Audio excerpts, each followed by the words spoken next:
আমি হরিপদ দাস। আমার স্বরচিত একটি লেখা বিশ্বের দরবারে।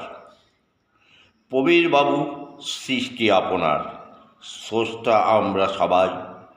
আপনি যে বটবৃক্ষ রোপণ করেছেন, অমর হয়ে থাকবে বেঁচে জগৎ বিশ্বে।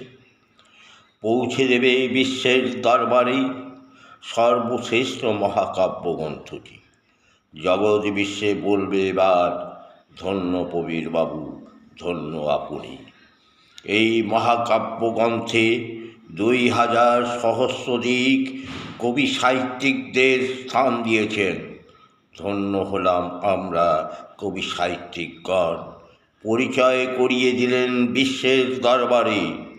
ধন্য হলাম আমরা সবাই, ধন্য হলো বিশ্বের সর্বশ্রেষ্ঠ মহাকাব্য গ্রন্থ। নমস্কার।